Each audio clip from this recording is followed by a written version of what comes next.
What is up, everybody? It is Alex from Heavy New York calling from Zoom again, and this time we are here with Andrew of Project 86. It is great to be able to talk with you. Thanks for being here.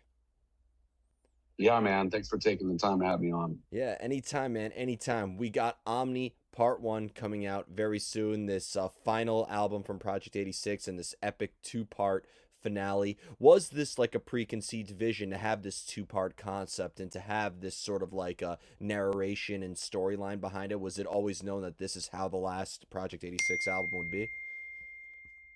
I don't think so. I mean, any album is always an unfolding sort of process where you don't know what you're doing until you do it. Now, I had an idea of some themes that I wanted to talk about on this last music, but uh, uh, and I'll put last in quotes. I'm sure we'll talk about that as we get into the conversation here. But we uh, have done a couple of records in the past where we've had kind of a story or a narrative concept, and we've learned some things along the way in with those records. This is not the first record that the band has put out, so we've accumulated some experience and knowledge over the years that hopefully we've applied to this. And all it is to say is, lyrically speaking, I always want to try to give people something a little bit more than the typical, if they're so inclined to check it out a little further or dig a little deeper.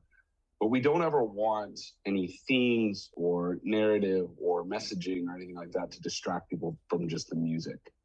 So we want people to be able to put on a record and just enjoy the music for what it is and not have the actual sonic elements be subordinate to any lyrical elements, if that makes sense. Of course. Um, Of course.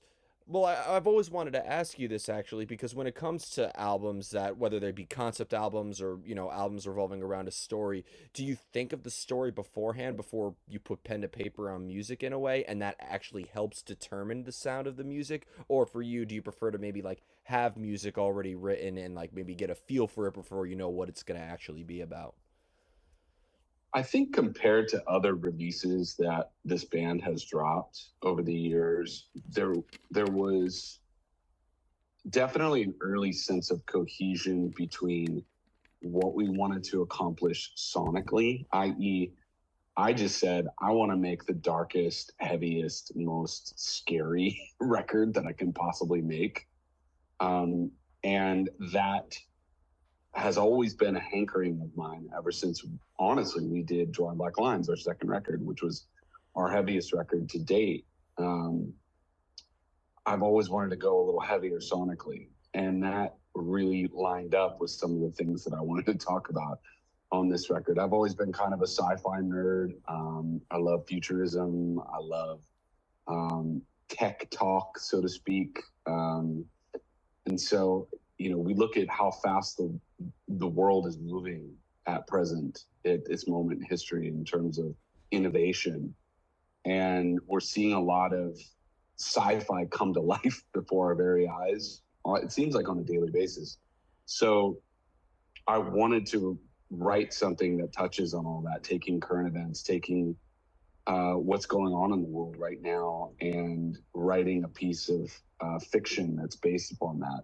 So the music, the sound, the story, the visuals, the intention here is to create an immersive experience for people that's based upon the music. The music is the most important thing, but can take you deeper into world building and character and story than maybe most records that you listen to. Yeah. Well, I think I've always admired that, like as a huge My Chemical Romance fan, how they always built like their own world and concepts around like some of their albums. It's always like that, again, that immersive experience. Project 86 is not just a sonic experience, but it's a visual experience and it's something that you feel. Now, as you mentioned, this isn't your first rodeo when it comes to creating these concepts, and I feel that always with Drawing Black Lines or Truthless Heroes or And the Rest Will Follow, etc. So like but is there ever a time, because we are what we create in a way? Does your personal life and your personal experiences also help influence the lyricism and the music as well? Always, always. Yeah. You can't help but have a direct connection between what you're specifically going through as an individual and some of these like broader concepts or bigger stories. Yeah, I mean that's always been kind of point number one is this music and this journey that this band has been on, you know, dating back all the way to 1996, has always been a document of my own life and the things that I've gone through, the significant moments and events along the way. You know, sometimes, you know, hidden in metaphors or hidden behind characters or stories, but yeah, there's a lot of me in this for sure. And there's been so many bands that create these styles of many different these create these experiences with many different styles. Porcupine Tree has created plenty of concept albums with their own characters. Fear Factory has done it with their own style and their own characters, and Mastodon has also done it. Why do you feel like the sort of style, this post-hardcore and quote-unquote metalcore style, has always been sort of like the best way to sort of demonstrate your form of narration? You know, I have always been drawn to alternative or even extreme music, you know, dating back to when I was a kid. You know, the first record I ever bought with my own money, in fact, I don't even think I paid my own money for it. I think my grandparents bought it for me, was Raising Hell by Run DMC. I was like in fifth or sixth grade. And the first band I ever loved was BC Boys. But that was considered like really fringe, like extreme out there music at the time. And when I got a little older, you know, I was drawn to metal, and every single one of my friends was into Metallica and Slayer and Megadeth and all the 80s metal bands. So for whatever reason, I've always been drawn to music that takes emotion as far out there as it can, you know, and addresses some of the more um, highs and lows of, you know, just the human experience of being alive. So I think metal and heavy music is such a special thing because it touches people in a different way, and it has a way of ruffling people's feathers just by the sheer style of the music and causing a reaction. So that is perfect fodder for telling stories about the breakdown of civilization and such, Of which course. is where I tend to go, you know, with a lot of the stuff that I read about. Definitely. I will say that some of your lyrics, even from the early days, aged like fine wine, I must say. And Thanks, man. yeah. Thank you. But like, when like if you were to play let's say, Omni Part 1 and Part 2 are out now, and then you go play live, but you have to shuffle the set list around, and maybe play some songs off and the rest will follow, and then maybe something the this time of year EP, and then we go back to the self-titled and then Truthless Heroes, etc. So when you shuffle around the songs in the set list, especially, when I want to listen to Project 86, I just put it on shuffle and dive into your whole catalog. Do you think that maybe changes the form of narration and brings like another meaning behind it, or maybe alters the story in a way when you're bringing it through many spans of tests and time? Yeah, every chapter of this band has been pretty unique. You know, we've really experimented a lot over the years in reinventing the sound. I don't think anyone would have imagined when this thing started that we would have such a diverse catalog. And that's a double-edged sword. There are really good things about that because it's, you know, as the people who are creating it, one of the most fun things to do when writing new music is to try new things. And so that's what keeps it interesting. And that's what was really fun about making this record is it doesn't sound like any of our others. But I find it challenging sometimes during a live show when we're playing songs from the span of the catalog to put on the different hats. You know what I mean? Like an album like Rival Factions is like almost a goth rock record. Whereas, you know, Drawing Black Lines and Self-Titled, that came from like the new metal era. And then we have everything in between, even on specific records. So crafting set lists is an art form in and of itself in this band because you have to think in terms of stylistic differences, ebb and flow, emotions, the audience. Like, what are we trying to do with this show?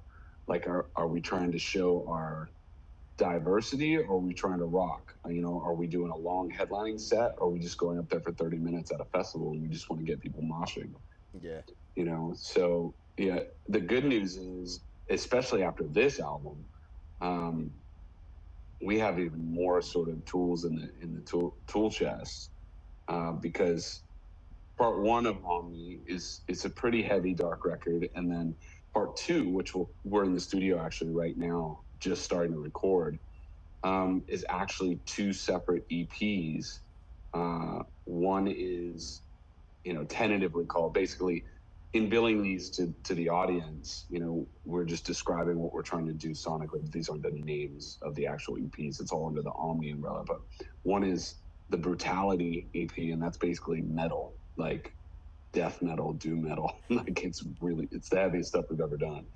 And then one we're branding more digital influenced, and it's still heavy guitars and stuff, but a lot of synthetic sounds and drum beats and such. So we're kind of scratching every itch with this double album, hopefully, of the kind of diverse um, cross section of people that have come to be attached to the band over the years. Well, I've always considered Project 86 to be like an experimental band. You know, a lot of people have associated you with like the post hardcore. I think it has to do with, you know, coming from the same scene as 18 Visions and Bleeding Through, Atreyu and Avenged Yeah. Sevenfold and all that. So, like, I think maybe like people kind of associated you with that movement in the Orange County scene. But, you know, with like, you know, your experimental style, I'd imagine it's always been sort of easy to bring in new elements and step into uncharted territory with your sound, right?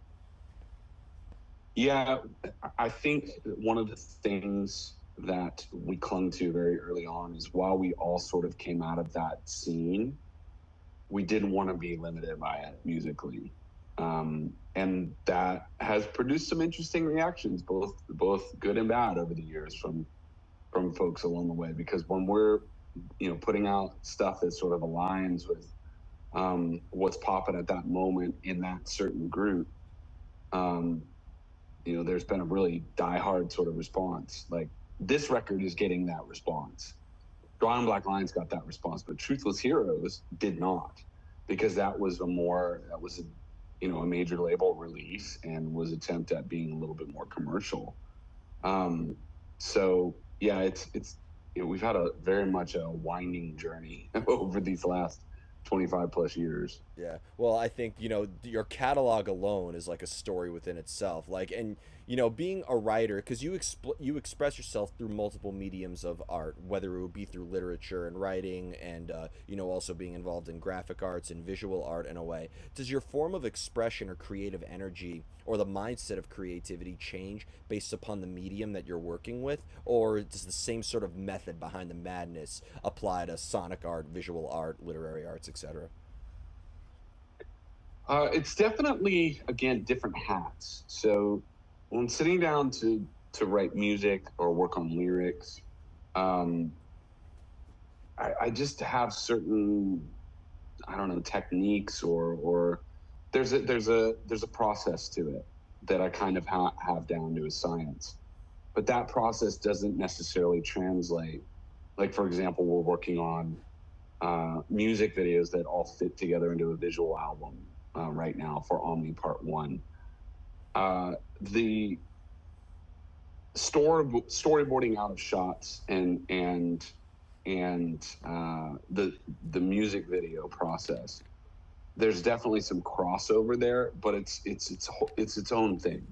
It's totally different, and I tend to pull more from uh, the writer hat side of me rather than the you know, literary writer versus the songwriter element, as we're mapping that out.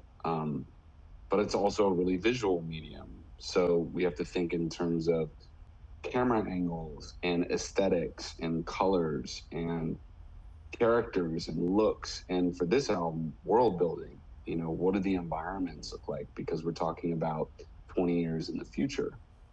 So it's been really fun, man, wearing all these hats on the same project, because I've written a fiction book and we're working on this film, and then obviously the music and the lyrics all going together. These are all dreams of mine that have never come to fruition until now. And I've just said I'm going to do everything I've always wanted to do on this release, and hopefully everybody appreciates it, loves it. Well, you with know, is like, do you almost consider your discography and your bibliography to almost be brother and sister in a way? Like, would you look from the Project 86 self-titled album to the Omni series? Do you almost kind of look at that in a similar retrospect from your bibliography with We Caught You Plotting Murder to The Tin Soldiers, etc.?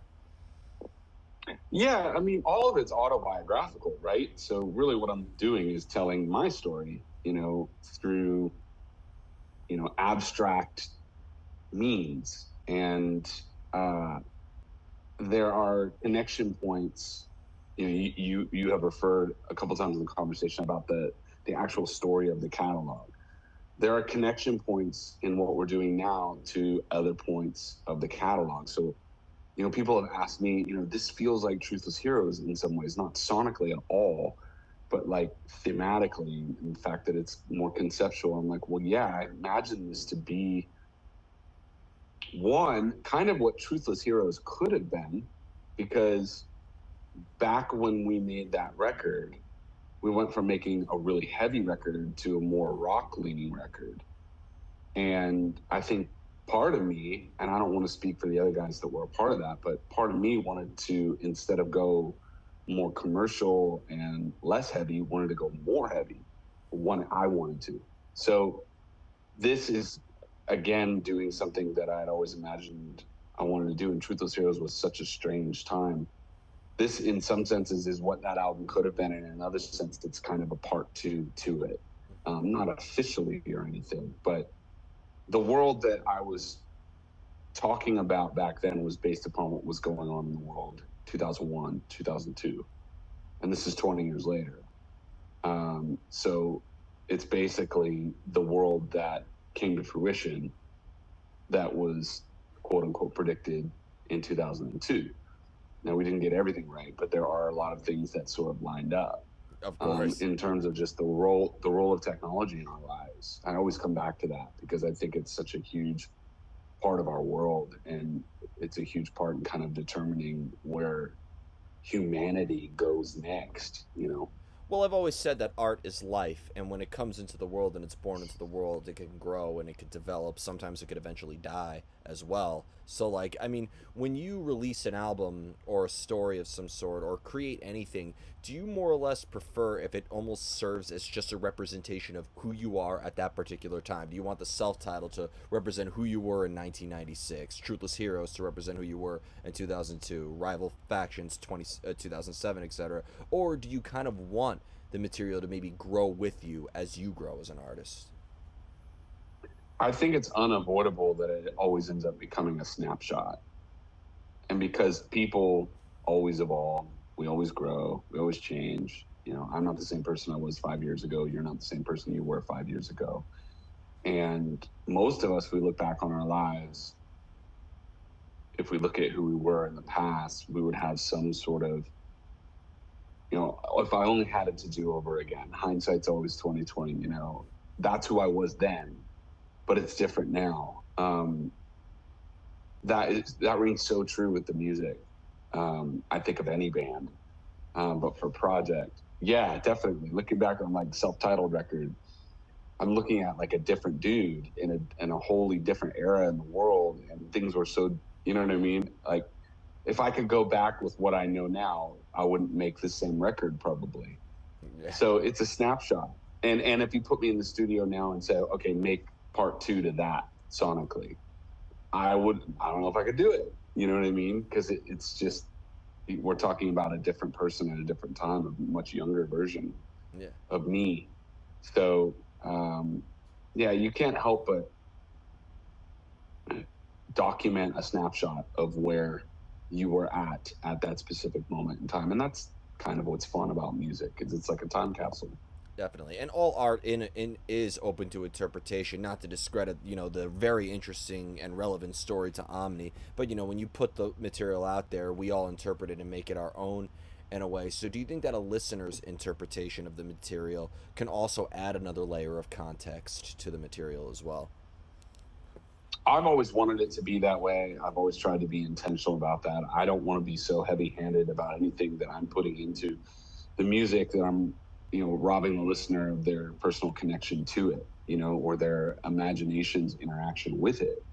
So I think, again, I'm only speaking for project and my stuff, but I think the intent of art, or the function of art, or the purpose of art should be to ask the right questions and to spark the listener's imagination so that they develop a personal interpretation of what they're hearing, what they're seeing, what they're reading in terms of the words and the lyrics. Um, and hopefully, Omni is not so heavy handed in what it's trying to communicate that people can't transpose their own meanings into what's being said. That's always the goal. And that ties back into what we were originally talking about. I don't want ever a concept or a lyrical theme or even visuals to supersede the music itself and just how the music makes you feel. Yeah, Because if it does, it's almost distracting you from the music. definitely. And We all know those artists and those bands where it's like you hear a song from a specific artist, you don't know who the artist is, but you like the song, and then you ask the question, who is this? And then you get the answer, and it taints the way that you feel about the music. Every artist wants their music to be received objectively, and that's always the goal. And if I'm putting too much of myself in the way of that, then I'm doing something wrong. yeah. So it's always about the music first. Yeah. And art, the basis of experiencing any form of art is free will. I feel like an artist creates that form of art for that purpose of free will. Otherwise, I think that would just make the artwork completely meaningless if it's not capturing the imaginations. Yeah, you're not leaving any room for people to have a personal experience inside of it. Yeah. Like what because that's oh, what's happened with our core fan base over the years is they've related very deeply to lyrics and albums and songs because it's personal for them. It got me through this experience or this time in my life. Death of a family member, a divorce, health scenario, financial crisis, personal problems, whatever. Um, that seems to be the thing that is communicated to me and to us on a regular basis. Like, I have a personal deep connection with your band and your music because of this specific thing that I was going through at that time. That's gold. That's why I and why we do what we do, is to be there for the people that would listen if they're going through something specific and need a boost or just an outlet for expressing whatever emotion that they're going through. Yeah. And you talk to so many people, from your fans to having your podcast, and and communication with so many people. I think, would it be wrong for me to assume that human interaction is one of your greatest sources of inspiration? Definitely. I actually articulated that to our Patreon community recently. We have a pretty vibrant Patreon subscribership and I should give the plug. It's just patreon.com/P8625, which Project 86, 25 years.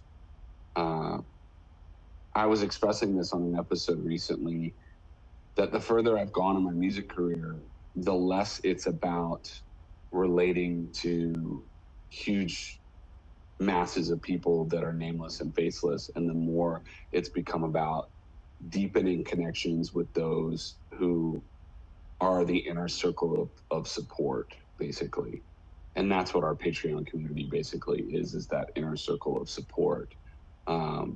The value that I have derived from interacting with those folks, and we do Zoom calls and shoot messages back and forth on a daily basis, and obviously there's lots of comments happening and sharing within the community. So there's a lot of personal interaction in that community. the value that I've derived from that, and maybe that's the wrong word, the inspiration I've gotten from it has really driven me to be able to take on this big project on a daily basis. It's what kind of keeps me going in some senses, or it's a big part of it. So doing a book, a film, we're actually doing two books. I'm doing a Project 86 history book that we're dropping soon as well. So writing two books, doing two albums, a film, it's a lot of work, and it's overwhelming at times. But when I am able to connect with the inner circle of people who this music has meant a lot to, it really reminds me that this work is important, at least to the people that follow this band.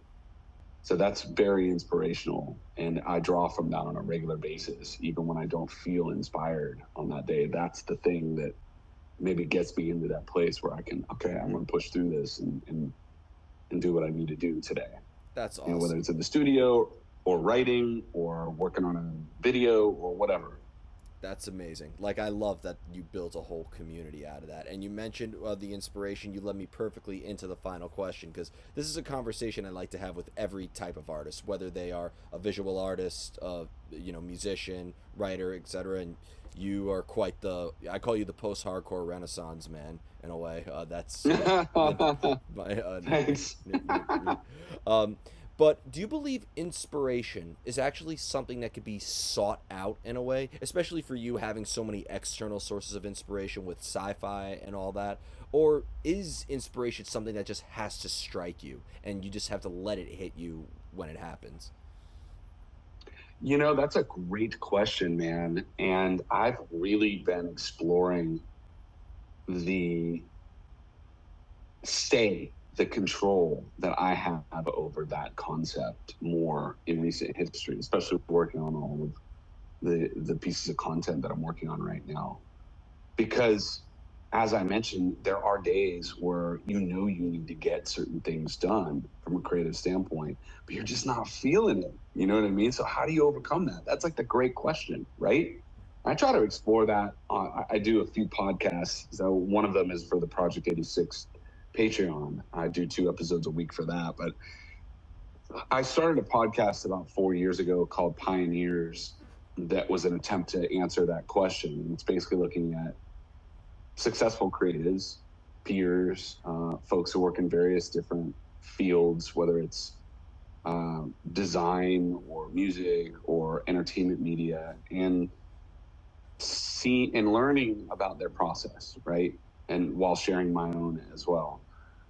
And when we started Omni, before it was even called Omni, I started really spending time exploring the idea of controlled inspiration or manufactured or engineered inspiration, because we all have those moments where we're in the shower and we get hit with something, and it might not be to write a song or a book or anything like that. You might be inspired to just, have a creative solution to a problem that's presenting to you about something you're doing around the house. You're building a deck, and you know what I mean? And you come up with a solution for building your deck. You know what I mean? We all get these fleeting moments of inspiration that come organically in our lives.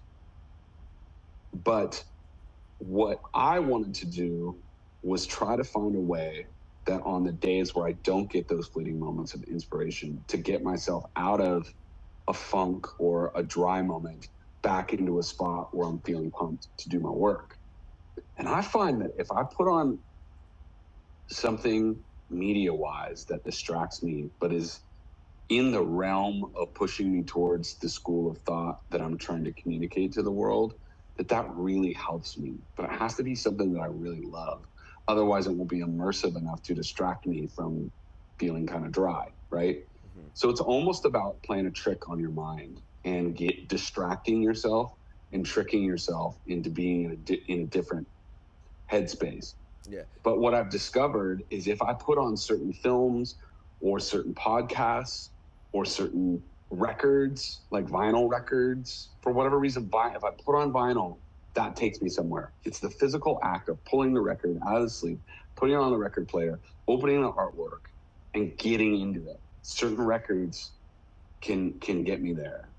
And I have a whole list of like films and shows as well where it's like I know that if I'm feeling uninspired, if I put that on, turn it up, and kind of get in it, it's going to take me somewhere else, and I'm going to get back into that space. So it's not that complex. A lot of artists do this, but I've never been as intentional about it as I have been recently, and it really does work. What? The key is just knowing your triggers, so to speak, knowing the thing that's going to like impact you immediately. Like I know if I put on this record or this film or this show, I'm going to be in it right away, and it works every time. And then it gets me to that next spot Yeah. that I need to be in order to do the work that's before me. Yeah, which I think is awesome. You know, like you don't want to force yourself to create something, but it's always good. Never. It's always good to, maybe like if, if you're a painter, touch some paint here and there and like doodle a little bit because you never like that that's Mm-hmm. always a good exercise to sort of pull you out of that artistic block cuz like I don't believe just sitting and doing nothing or completely distancing yourself from your creative process is really the best solution ever because you're going to find too much comfort in distancing yourself and you may never return to it. So Mm-hmm. so, Definitely. yeah. Great questions, though, man. I love this conversation and Thank you. appreciate the thought that you put into the interview. Uh, It's a skill unto itself, an art form. I appreciate it, man. Thank you. Just before we go, I want to thank you for coming on to the show. Is there just anything else with Project 86 you would like to promote? This will be uploaded by midnight tonight, so if it hasn't been announced yet, don't say it here. But what else could we be expecting from Project 86 in the future in terms of shows or other releases or anything else you'd like to plug with your many different creative fields? Let's see. Obviously, Omni Part 1 is dropping on streaming on March 24th. Go ahead and seek us out and add that to your perspective, libraries and playlists and such. It's a 12-song release, and we think heavy music fans are really going to enjoy this. No matter what you know or think you know about Project 86, we feel pretty confident that anyone who's a fan of heavier music is going to dig this. If you want to check us out on Patreon, well, you can just visit us at project86.com. We've got our pre-order, we've got our Patreon, and we've got ways to access the music all right there. And yeah, that's kind of the hub for everything. So project86.com. Awesome. Thank you so much, everybody. Project 86. Be sure to be on the lookout for Omni dropping March 24th. This is Alex from Heavy New York, and we will see you next time.